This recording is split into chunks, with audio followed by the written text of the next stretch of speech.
Pessoal, lembram quando eu falei para vocês que eu precisava de um habeas em relação à última versão da PEC, da reforma? Então, estou invocando o habeas nesse momento para fazer duas retificações que o João Batista Lázaro acabou de me chamar a atenção. Uma delas é que a pensão por morte, que eu falei que não tinha mais vinculação ao salário mínimo, voltou a ter na última versão que eles botaram de volta. Teve uma mudançazinha nos últimos minutos ali, assim, e algumas coisas voltaram e foram modificadas no texto. Então, uma delas é que a pensão por morte volta a ser vinculada ao salário mínimo, quer dizer, não pode ter valor inferior que o salário mínimo. E a outra, lembra que eu falei para vocês dos 49 anos de contribuição? Sim, sim. Sim. 40. Baixou para 40, não é 49 anos mais de contribuição, é 40. Só 40. Mas é melhor, né? Vamos combinar.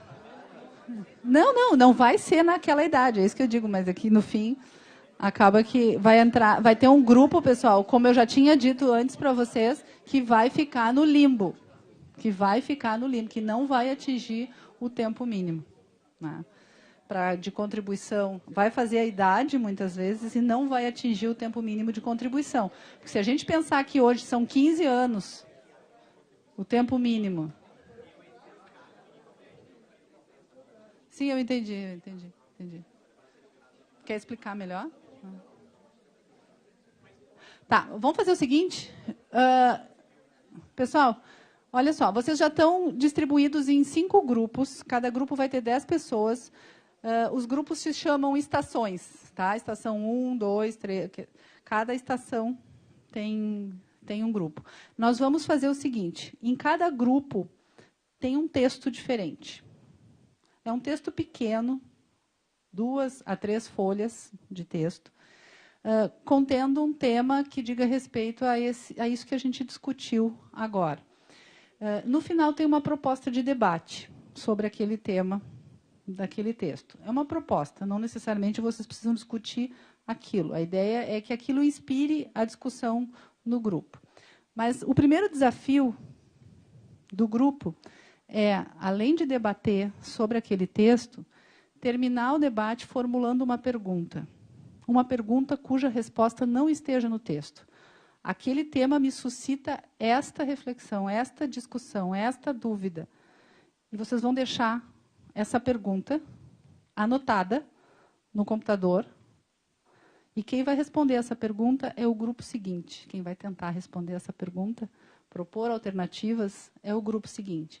Então, nós vamos trabalhar com rotação de estações, que a gente chama. Só que a gente não vai rodar todas as estações, porque senão a gente não aproveita o debate. A gente vai rodar uma vez só, né? Senta o grupo, cada um primeiro na estação onde tem o seu nome, e depois, então, nós vamos rodar as estações e aquele grupo que chegar na nova estação responde a pergunta, depois de ler o texto da nova estação, responde a pergunta que foi deixada pelo grupo anterior. A ideia é que, pelo menos, a gente suscite a discussão através do texto. Tá? Não é só também fazer a pergunta, só responder a pergunta. A ideia é poder debater a respeito. O texto também é só inspirador, gente. Aliás, eu quero já fazer um registro, um agradecimento. Vocês vão encontrar texto do Lázaro e vão encontrar texto da Marina também, entre os textos que estão oferecidos aí. Tá? A ideia, então, é a gente poder discutir.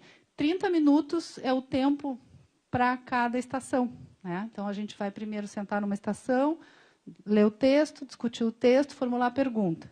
Aí a gente roda mais 30 minutos para ler o texto, discutir o texto e responder a pergunta. Está claro? Então, tá, teremos 1 hora para essa atividade, depois a gente volta, e aí cada grupo vai ter o seu relator, sempre tem que ter, né? A vítima, vocês escolhem quem vai ser o relator, e aí na hora que a gente for trabalhar as perguntas, que a ideia é justamente ter as perguntas para começar o debate através dessas perguntas. Aquele grupo que fez a pergunta e aquele grupo que respondeu a pergunta, o relator vem aqui para frente, né, e apresentam, então, um apresenta o conteúdo do texto e da pergunta e o outro apresenta a resposta do grupo e aí a gente debate sobre isso, se suscitar alguma dúvida, se os colegas quiserem dar a sua opinião a respeito daquele tema, enfim, é o momento do debate. Tá? Então, vamos à obra, 30 minutos na primeira estação. E aí, gente, renderam as discussões? Soube que teve gente que quis sair no tapa até, assim, não? Bom, nós vamos começar da seguinte forma. Eu vou chamar aqui por pergunta. E aí vem o relator do grupo que formulou a pergunta e o relator do grupo que respondeu a pergunta. Pode ser? Então, eu vou chamar, vamos começar pela pergunta 1. Pergunta 1. Qual foi o grupo que formulou a pergunta 1?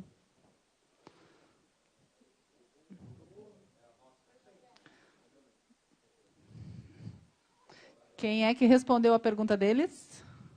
O grupo 2 respondeu a pergunta do 1? O 5 respondeu a do 1, isso. Relator do grupo 1 e o relator do grupo 5 aqui, então. Vai ser bom o debate aqui agora. Duelo de titãs.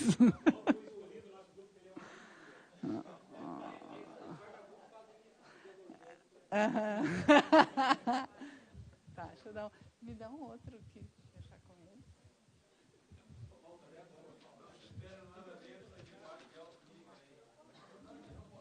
Vai ser 5 minutos para cada um. O André vai ser... Alô, alô.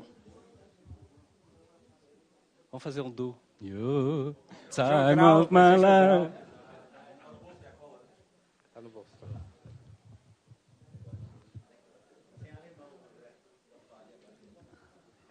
Es kann sein.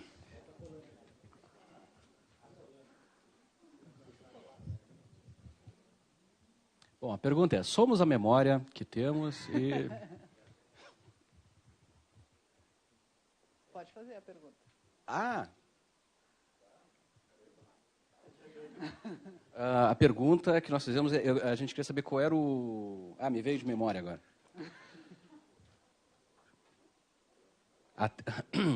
Atento às permanentes mudanças no sistema de seguridade social, qual o núcleo essencial da proteção prevista originariamente na Constituição que deve ser assegurado pelo Poder Judiciário? Faltou uma vírgula ali, desculpa. Bem leve a pergunta, né, pessoal? Bem fácil de responder. Bom, e o grupo respondeu? O 1 fala primeiro? Não. Nós? Não, pode responder. Bom, nosso grupo teve grande dificuldade, né, de responder essa pergunta, até porque precisa considerar questões prévias, né, o conceito de núcleo essencial, né.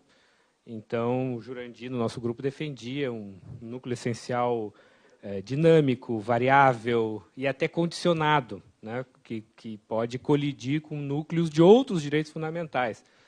E isso teve oposição no grupo, que falou assim, tá, mas então não é... a gente tem que falar de um mínimo da Previdência, mesmo em face da colisão com outros direitos fundamentais, né? Isso já gerou a primeira controvérsia, né? O que o grupo chegou assim, a um acordo, alguns itens básicos que nós deveríamos considerar, mas que o grupo faz questão de dizer que não são exaurientes, que precisaria de uma reflexão por mais tempo. Assim, né? Em primeiro lugar, haveria necessidade de uma previdência pública. Ou seja, o Estado não poderia sair totalmente da relação jurídico-previdenciária. Segundo item, a proteção da confiança, que significaria o respeito, de forma absoluta, ao direito adquirido, e a consideração, a atenção à expectativa do direito, que o Tejada chama de direito expectativo. O Tejada nos deu essa aula ali, que seria aquele... qual é o conteúdo disso? Né? Seria o direito a uma regra de transição. Né? A ideia de que haveria, ao contrário do que diz, né, a teoria do direito adquirido, que é uma teoria lá do início do século passado, feita para o direito privado, que a gente precisaria, nesses casos previdenciários, de amplas reformas envolvendo o direito público, uma ideia de aquisição parcial e gradual do direito. Né? E o terceiro item, que foi também em consenso, seria a proteção a alguns riscos sociais básicos, como morte, né, pensão para crianças menores, por exemplo, né, seus dependentes menores, idade avançada, doença incapacitante e acidente de trabalho. Não deu tempo de a gente, talvez, acrescentar alguns outros riscos sociais, né? E aí a gente chegou à conclusão, tá, mas ainda é pouco, né, se a gente considerar isso, né, ainda é pouco.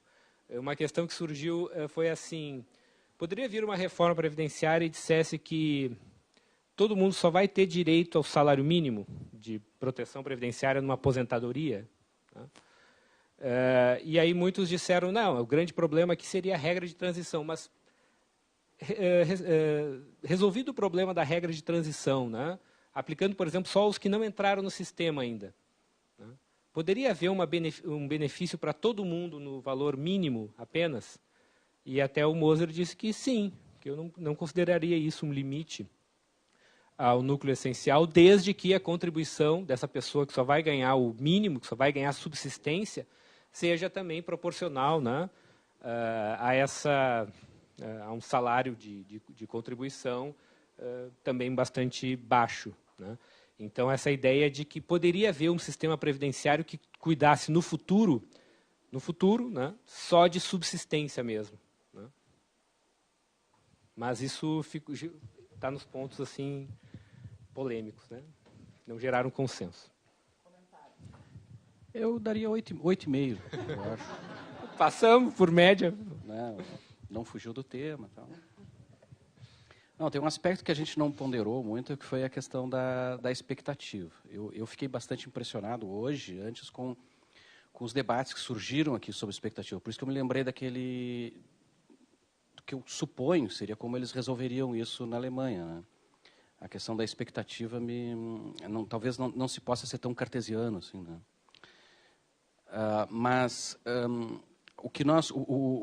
O ponto de partida que nós adotamos como o núcleo essencial da Seguridade Social é a dignidade da pessoa humana. Isso parece lugar comum, mas é lugar comum porque é um conceito que tem sido muito maltratado, e se usa para tudo, né? Se usa para justificar qualquer tipo de decisão, né? E quando, na verdade, é um conceito nobre, né? E como nós estamos falando de núcleo essencial, a gente não está falando de modelo previdenciário, securitário ideal, né? E sim aquele mínimo que tu deves assegurar, né? E isso, obviamente, haveria também o papel da assistência social. Então, tu tens que assegurar a dignidade da pessoa humana. O que nós vimos o que nós imaginamos a partir da dignidade da pessoa humana é a proteção dos riscos sociais, né? Isso não poderia ser afastado, né? E, obviamente, não se poderia criar cláusulas que gerassem as circunstâncias em que, obviamente, esse núcleo estaria desprotegido. Por exemplo, vamos criar a aposentadoria por velhice, mas só com 100 anos de idade. Quer dizer, pegando exemplos extremos, como vocês pegaram o do salário mínimo, né? Mas o que nós pensamos é isso. Nós discutimos também a questão de, e se daqui para frente todos ficarem com salário mínimo, estaria assegurado, desde que tivesse um sistema de assistência social? Claro, vai depender do valor do salário mínimo, né? Vai depender do valor do salário mínimo. Mas, então, que é uma questão econômica, né? E o direito, obviamente, sempre vai ter esse pé vinculado na realidade. Agora, a única coisa que nós achamos importante, e a importância do debate, é a gente ter esse ponto de partida para poder discutir as reformas que venham por aí, é compreender qual é aquele mínimo, qual é aquele aspecto essencial que nós podemos usar objetivamente para tentar contrastar a constitucionalidade das reformas que venham por aí. E isso, obviamente, não se confunde com a construção de um modelo de seguridade social ideal, aquele que nós achamos que seria o ideal. Mas eu acho que nós não discutimos, eu acho que a discussão deles é bastante importante, a questão da expectativa. Agora que o Vandré falou, me surgiria também uma outra ideia, que a gente está falando da aposentadoria por idade, e se fala muito na expectativa de vida que nós temos hoje, né?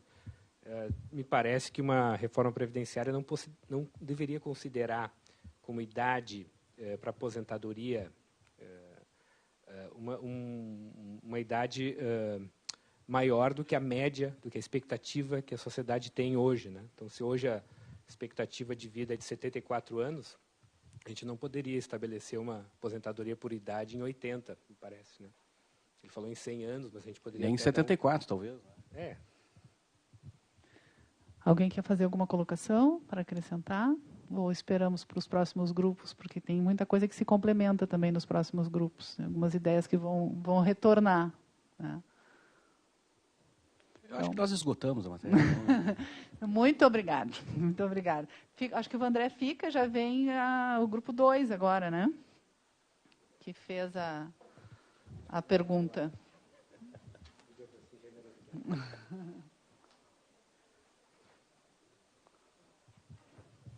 Agora o senhor responde.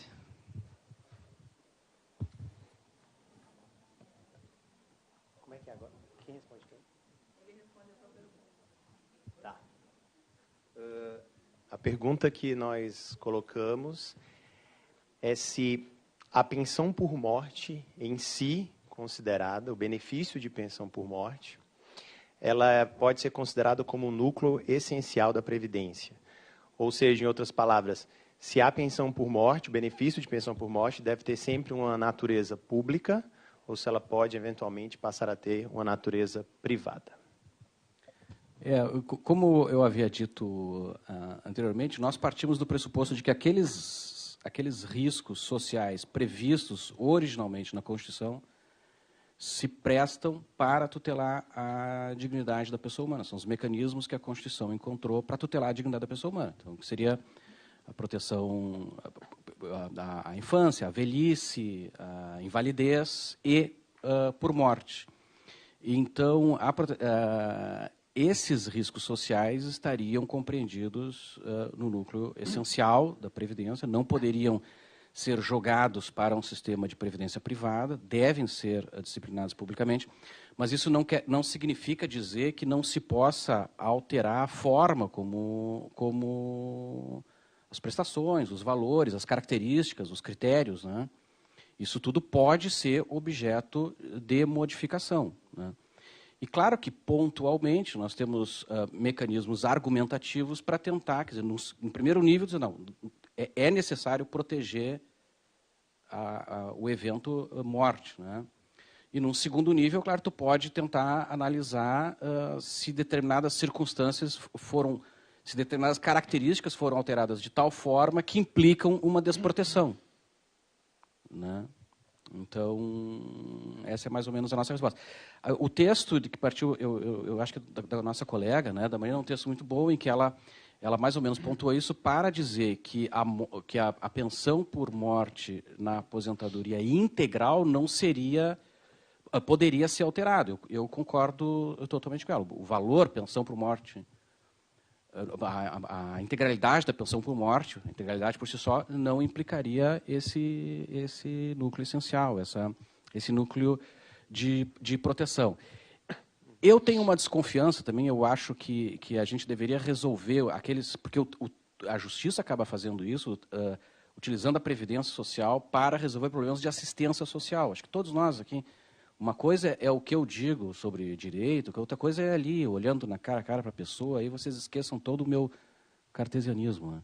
E muitas vezes a gente acaba usando a previdência social para resolver problemas de assistência social. Então, eu também não descartaria um modelo, mas é minha opinião, um modelo que excluísse a pensão por morte desde que lastreado num sistema de assistência social consistente, que nós também estaríamos preservando a ideia da dignidade da pessoa humana. Mas, da forma como nós conhecemos o sistema hoje, eu diria que a opinião do grupo foi a de que a pensão por morte, as suas características podem ser alteradas, mas ela, por si só, não pode ser excluída do sistema de proteção. Bom, isso foi uma questão que a gente pontuou, né? Ficamos bastante tempo falando sobre essa questão. Já antecipo que não chegamos a uma conclusão, houve um dissenso, né? Mas o ponto-chave de início da discussão, para que todos os senhores possam entender, é que foi justamente do texto da Marina que ela coloca que a integralidade da pensão não seria o núcleo essencial.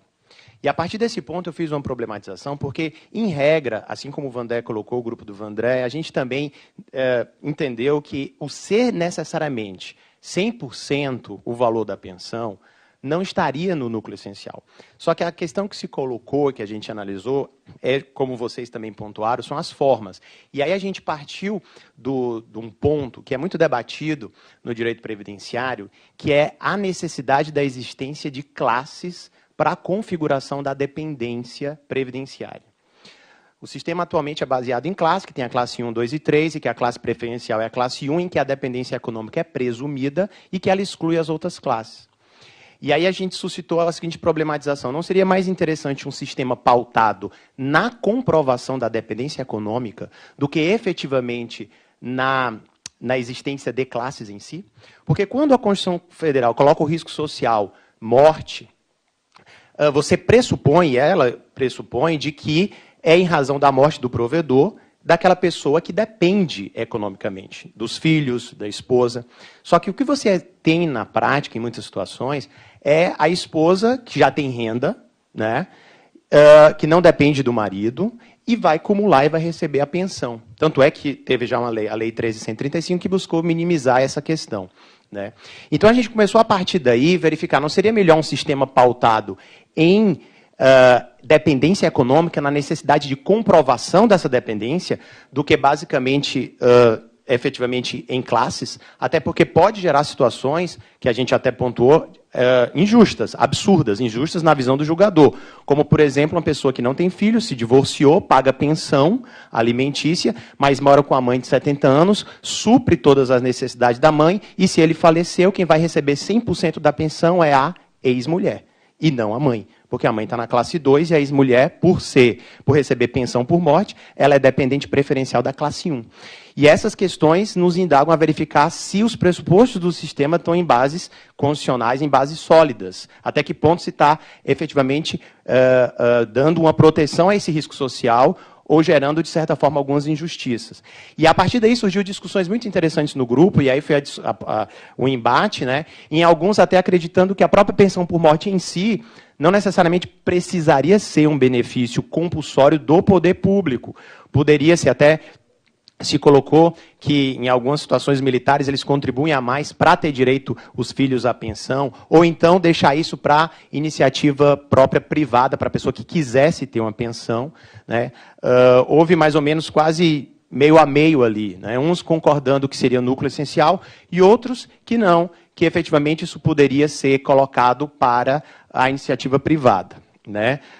O Gustavo também dissentiu, entendendo até que seria, me corrija aí, Gustavo, se eu não captei muito bem aí o teu entendimento, mas que a opção do legislador precisaria ser respeitada e que, em tese, começou-se até a discutir até que ponto seria efetivamente um direito fundamental ou não a questão da Previdência, a ponto de entender que, em não sendo, poderia-se, inclusive, passar para a iniciativa privada, porque aí ficaria na liberdade, né, daquelas pessoas que assim o quisessem. A Anne falou também um tópico que é, se a pessoa quer ficar solteira, não quer ter filho, não quer deixar pensão, por que teria que contribuir para o sistema para isso, né? Então foram suscitadas diversas questões, e a gente chegou num ponto, né, num dissenso, mas que todos trouxeram as suas contribuições, e é esse o debate, por isso que a gente fez essa questão, né, essa provocação. Me parece que o cerne da questão, e aí é isso que a reforma me parece que esquece, é que parte de um pressuposto que é aceito por todos, que a integralidade é insustentável, 100% não está no núcleo essencial, mas, ao mesmo tempo, se você joga para 50% mais 10% que é agora, e você tem um filho que é órfão, você está dizendo, então, que como ele é menor de idade, ele não tem capacidade laboral, ele vai receber 60%. Né? É diferente de você dar 60% para uma pessoa que tem capacidade laboral, pode trabalhar, ou então já tem até um emprego, que é como, por exemplo, a mãe, por exemplo. Né? Então, me parece que é preciso verificar essas questões. Em regra, a integralidade me parece que não é o núcleo essencial, mas para quem que ela não é?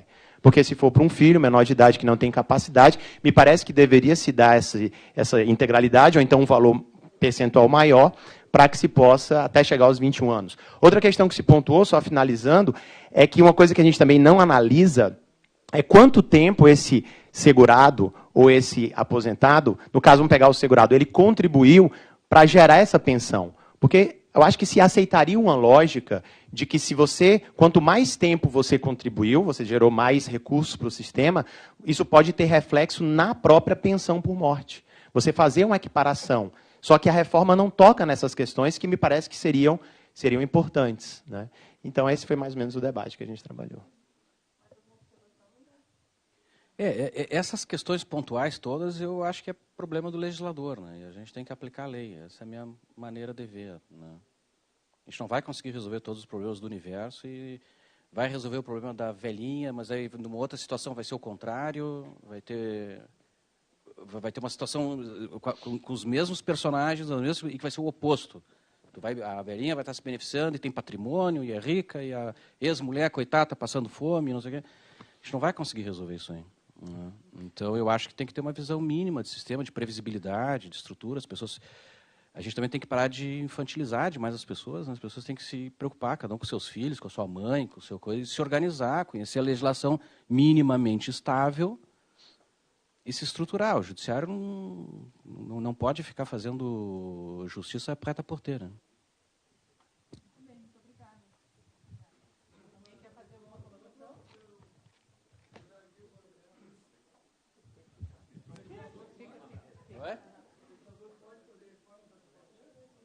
Claro, esse é o papel dele. Ele faz normas abstratas, a gente aplica. Tá, me dá um exemplo para a gente poder discutir concretamente. Oi? Não é disso que eu estou falando, mas eu não teria condições de discutir isso. Claro que o legislador pode fazer reforma preta porteira, lógico. O legislador pode fazer lei, o juiz pode julgar. Eu vou concordar com o Vandré.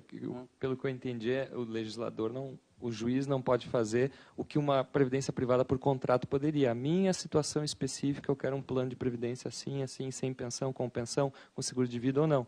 E depois, né? Depois do evento, ainda por cima, que é o que o juiz faz, Sim, né? E o juiz fazer para cada pessoa destrói o sistema. Olhando para o passado. Eu brinquei com o pessoal ali, não existe algoritmo atuarial que inclui o juiz federal na conta, né? Não tem como fazer perfeito. cálculo com o juiz federal na equação, então a gente tem que tomar cuidado nisso. É o tamanho da nossa responsabilidade, né? Gente, então tá, vamos seguir à frente. Obrigada, Vandré. Vem o grupo 3 agora, né? Para perguntar para o 2. Nem me lembro da minha pergunta. Bom, a nossa pergunta era mais ou menos assim, se o magistrado poderia reconhecer... Não sei se posso dar uma olhadinha na redação, ela está aqui. Está a pergunta aí, não? Você pode fazer modulação, né? Sim, se presente a emenda constitucional que alterasse a reforma da Previdência, se o Poder Judiciário poderia modular essa reforma e excluir a regra de transição. Seria mais ou menos essa a pergunta, né? Então, nós discutimos essa questão, e nesse ponto o grupo foi quase unânime, tirando o Gustavo, que depois também discordou. Né? Nesse caso, o grupo concordou de que o juiz... É o Marco Aurélio do grupo. Nós falamos, inclusive, isso, né, Gustavo? Nosso Marco Aurélio, mas sempre com a construção fundamentada. Se poderia modular... Isso. Não foi a questão de alterar, de modular, se tiver... Excluindo a regra de transição atual, que é o que está acontecendo agora, né? Não. O legislador reformador, isso. Isso. Podia modular, exatamente. E em que medidas? Exatamente, Henrique. Então, nesse ponto, o grupo chegou a uma conclusão de que é possível haver essa modulação dentro da ideia do controle de condicionalidade, desde que não houvesse a criação de uma outra norma, não se atuasse como, logicamente, o legislador positivo, mas sim como legislador negativo, retirando aqueles excessos inconstitucionais.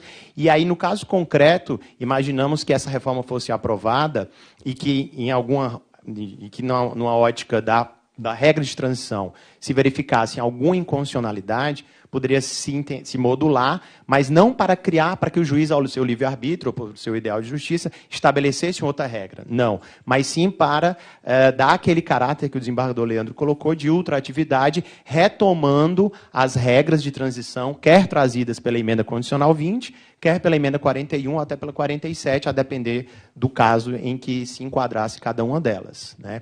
Então, não haveria essa óbice, o juiz sim poderia, né? É claro que essa decisão seria melhor tomada, acredito, de um controle concentrado pelo próprio Supremo, mas isso também não haveria nenhum impeditivo para que no controle difuso se fizesse, ressalvada a ideia do Gustavo, né, de que ele entendeu de que isso era uma opção política do legislador e que a jurisdição não poderia se imiscuir nessa situação, teria que aplicar a regra de transição tal qual feita, né? Então, a resposta do grupo foi nesse sentido, dando essa possibilidade, sim, de atuação judicial. Não se trata de uma matéria imune à jurisdição. Estaria também sobre o alvo dela. Exatamente, foi essa a conclusão do grupo também, né, que haveria... Ele pensava que era uma ideia política, né? É um substrato político, uma opção política do legislador, e que estaria imune à jurisdição, o judiciário não poderia se imiscuir nisso daí. Mas aí você, nada melhor como o próprio autor intelectual, né? Não, como a gente tinha falado na primeira discussão que não existiria um direito fundamental, uma regra de transição, então se o Congresso Nacional, bom ou mal, é a instituição que representa todas as gerações, né, porque o Congresso tem essa função, a regra de transição por ele posta, eu não consigo ver como é que o juiz poderia superar ela para um caso específico e criar uma regra especial de previdência para uma única pessoa numa situação específica. Não me pareceu possível. Na verdade, não seria uma regra especial que o Poder Judiciário estaria criando, já existiria uma regra de transição que estaria sendo desrespeitada por uma nova emenda constitucional, que suprimiria essa regra de transição, na linha do que o grupo, acho que o grupo 2 estabeleceu, que seria um direito expectativo, né? E a solução a nossa resposta ideal, digamos assim, seria exatamente essa, de que haveria uma outra atividade daquela emenda constitucional que estabeleceu originariamente uma regra de transição e que foi desconsiderada pelo legislador reformador, e isso justificaria, então, que o Poder Judiciário reconhecesse a inconstitucionalidade desta nova emenda constitucional. Seria uma espécie de direito adquirido à norma de transição. Isso.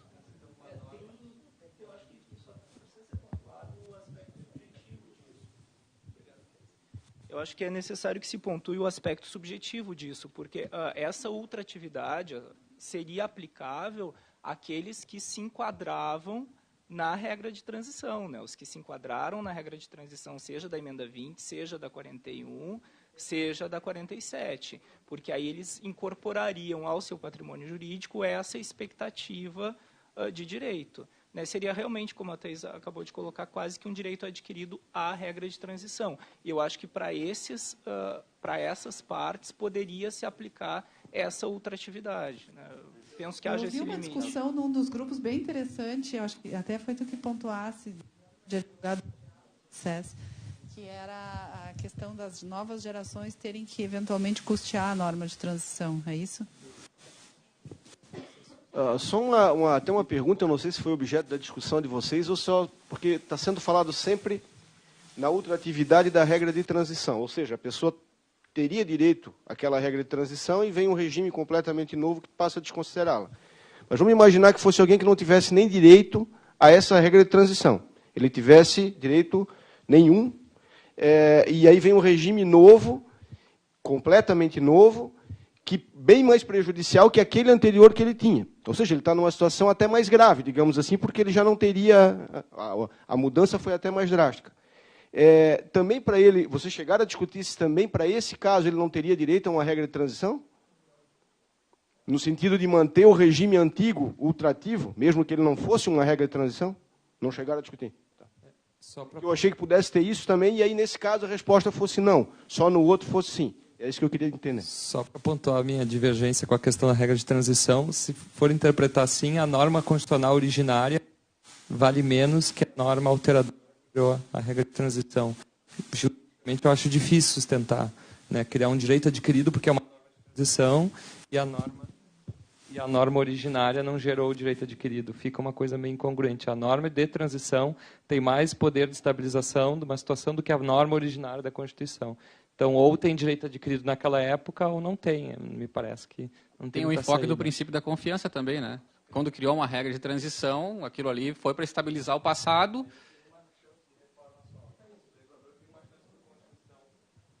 Não, ele pode reformar, mas ele precisa preservar, é isso? Tem que preservar o que já estabeleceu. Na verdade, o que se discutiu ali no grupo, a primeira coisa, foi o mantra que é sempre recitado, né? Não há direito adquirido a regime, né? Regime jurídico. Aí a pergunta que eu faço sempre é, de onde saiu isso? E ninguém responde. Tem uma decisão do Supremo baseada numa interpretação de Ponce de Miranda, numa questão que é de direito privado, para dizer que não há regime jurídico, não há direito adquirido a regime jurídico. Isso é a primeira coisa. Eu aplico, todos nós aplicamos aqui. Mas estou fazendo aqui uma autocrítica bem forte. Segunda coisa, quando surge a regra de transição vem e diz A e B passam a ter tais direitos porque estão enquadrados nesta situação. Neste caso, houve uma implementação no patrimônio das pessoas. Há um direito adquirido ao regime jurídico, sim. É diferente daquela expectativa de direito. Porque agora tu não está numa situação hipotética aguardando. Veio uma regra e disse, tu tens direito, nessa situação, tu passa a ter direito. Tá? Então, assim, só que a gente tem medo de dizer isso. Por quê? Por causa do famoso mantra. Não pode falar em direito adquirido a regime jurídico. Isso aí é uma coisa que sai brotueja na pele. Não pode falar. Quem falar isso vai rodar. Nenhum de nós no concurso, se perguntasse isso, poderia responder. Estou mentindo? Só que eu pergunto, de onde saiu isso? Ninguém sabe.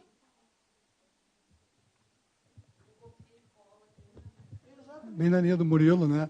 Nós temos a regra de transição, direito protetivo, seguridade social, e nós temos uma emenda constitucional assegurando garantias para um determinado grupo de pessoas, e ela vem e institui garantias. Né? A regra de transição da emenda 20, a regra da transição da emenda 41 e depois a emenda 47, ela vem assegurar garantias, né, para um determinado grupo de pessoas. Aí nós vamos dizer, essas garantias que foram instituídas, é regime jurídico ou é uma garantia instituída? Né?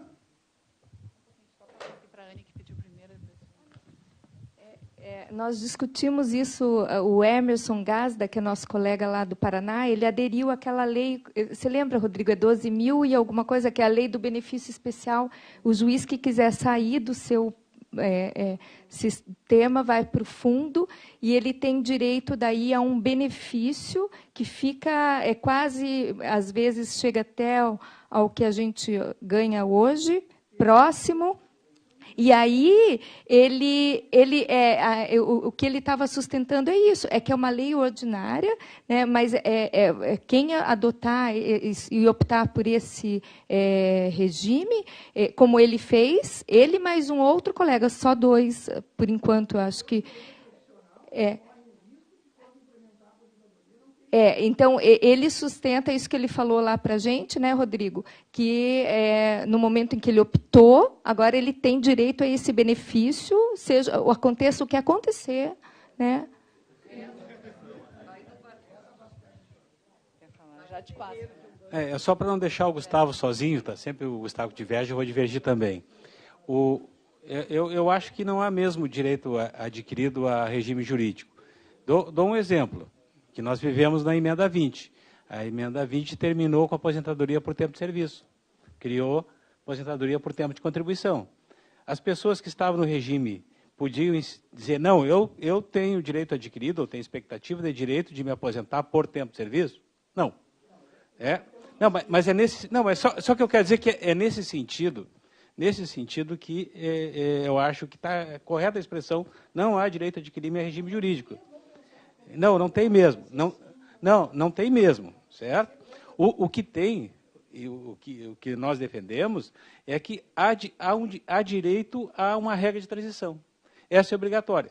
A Constituição, a emenda 20, quando ela terminou com o tempo de aposentadoria por tempo de serviço e criou a aposentadoria por tempo de contribuição, ela considerou o tempo de serviço até aquela data como tempo de contribuição. Foi uma espécie de regra de transição. Não poderia dizer assim, ó, a partir de agora é só aposentadoria por tempo de contribuição e quem não todo mundo tem 0 tempo de contribuição, começa a contar daqui para frente. Não pode. Né? Então, por isso essa tese do direito expectativo, né? Que é um direito que eu vou adquirindo aos poucos. Cada dia que passa, eu adquiro 1/35 do meu tempo de contribuição, meus quintos. Né? Quando mudar, se o regime mudar, esses meus 20/35 que eu tenho, ele tem que ser considerado para alguma finalidade. Eu já adquiri, eu tenho o direito expectativo disso. Não é direito adquirido a nenhuma aposentadoria, mas isso aí está no meu patrimônio jurídico de alguma forma. Pessoal, eu vou pedir só para as manifestações serem breves, porque nós já estamos quase chegando no final aqui. O Pontes de Miranda era matemático, né?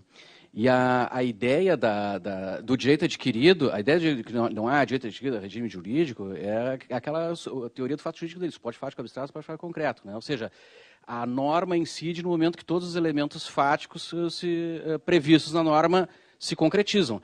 Então, isso, em princípio, sempre tem que analisar, isso não é uma coisa para tu aplicar genericamente, tu tem que analisar legislação por legislação, para saber se as circunstâncias fáticas se implementaram e sofreram a incidência da regra.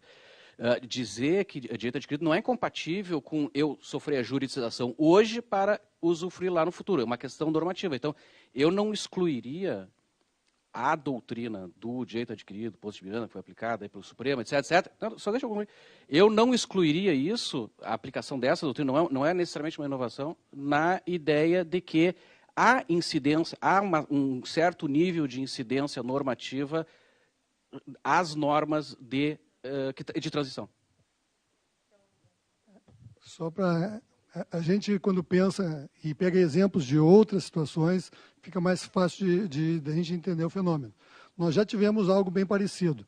Os cartorários, até uma lei de 94, os servidores de cartório privado, eles eram vinculados aos IPs. Aí a lei de 94, que eu não me recordo o número, botou no regime geral, mas a pessoa tinha que fazer a opção.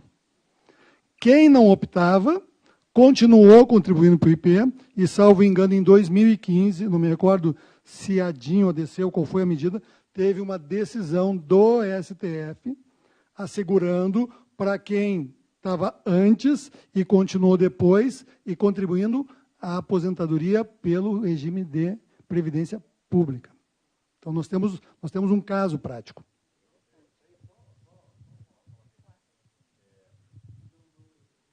Na verdade, a PEC, esse é o mesmo relatório agora que final, tem regra de transição. Ela, na verdade, ela revoga as anteriores e cria uma nova. Esse que é o ponto, na verdade. Quem é anterior a 2013 vai manter integralidade e paridade, só que vai ser exigido 65 anos para o homem e 60 para a mulher, mas tem uma regra de transição, que revoga as anteriores e cria uma nova. Então, na verdade, nós não podemos dizer que essa emenda ela não tem uma regra de transição. Ela tem. Até que ponto poderia essa emenda que revogar as anteriores normas de regra de transição e criar uma nova, né? E essa é a questão. E o outro ponto é o seguinte, tá, eu estou numa regra de transição, falta 1 ano para implementar ela. Aí, de repente, ela é revogada e eu sou julgado numa outra que eu vou ter que trabalhar mais 12 ou 15 anos. Será que isso seria válido? É uma outra questão diferente também. A questão de uma proporcionalidade. Bom, se eu já estou numa regra de transição, já cumpri 90% dela, e aí vem uma nova e revoga, criando uma nova, será que eu tinha que cumprir todos os requisitos da nova ou poderia implementar a anterior? Nós poderíamos ficar só nessa pergunta o resto, né, do tempo, o resto da semana, aliás. Grupo 4. Quem é que vem no 4? Não. Ele é 3. Quem é que vem perguntar para ele? Fez a pergunta, na condição de magistrado, seria possível reconhecer a inconstitucionalidade?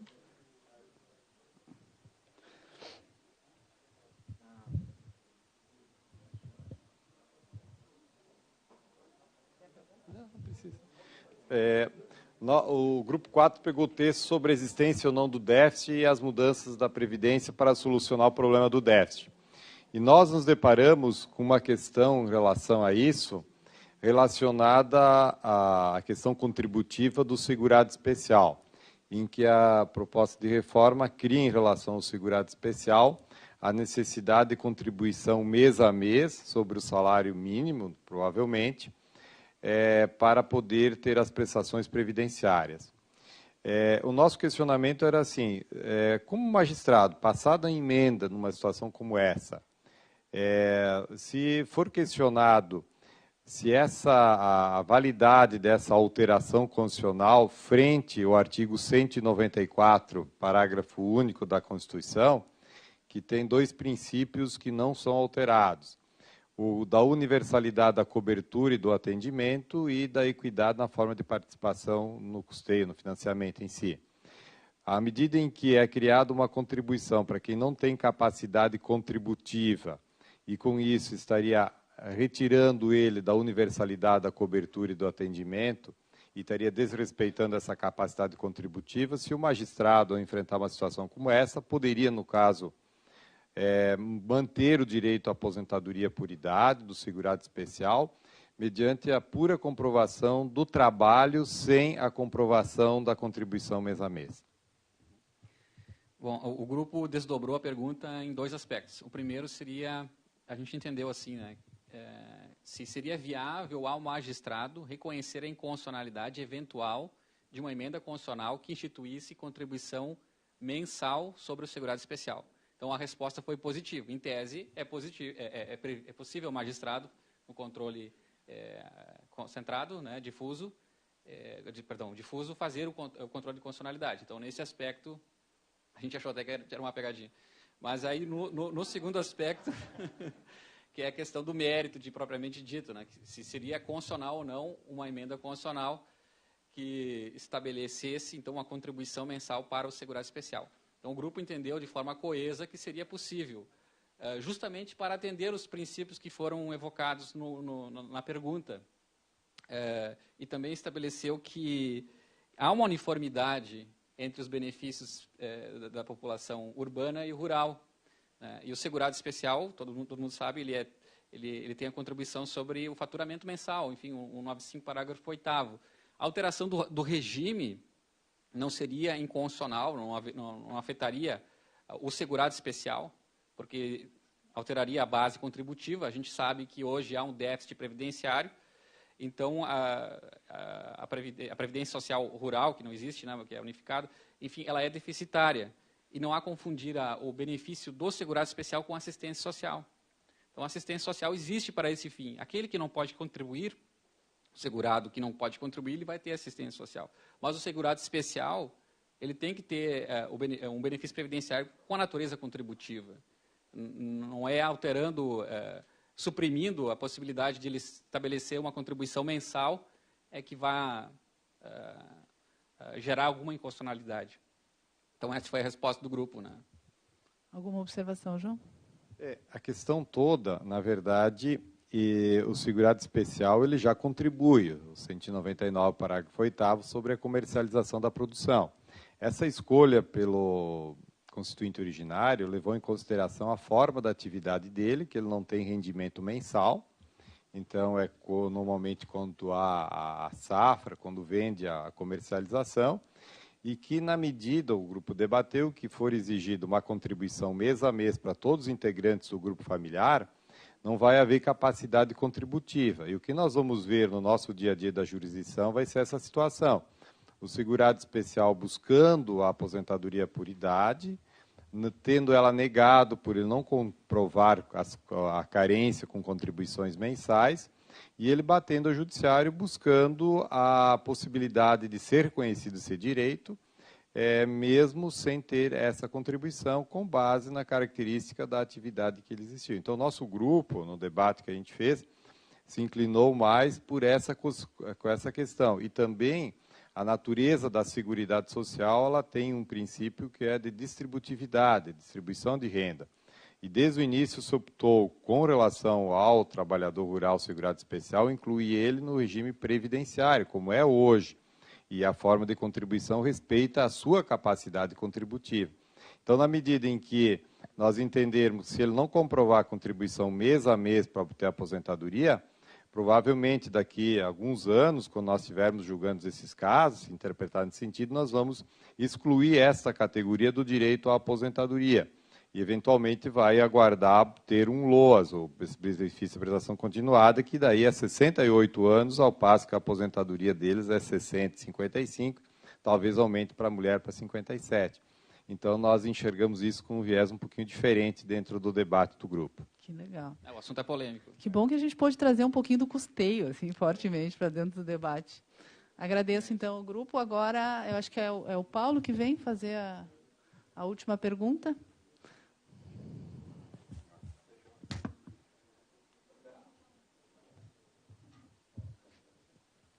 Quer a pergunta, Paulo?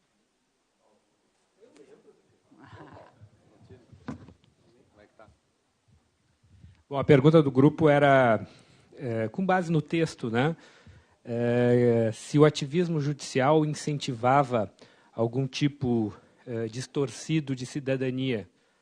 Então, até para não deixar suspense, né, o texto defendia que a utilização de critérios mais frouxos, né, para considerar a inconstitucionalidade de leis ou a atuação do judiciário como legislador mesmo, o texto defendia que isso estava dando origem a uma cidadania de segunda classe.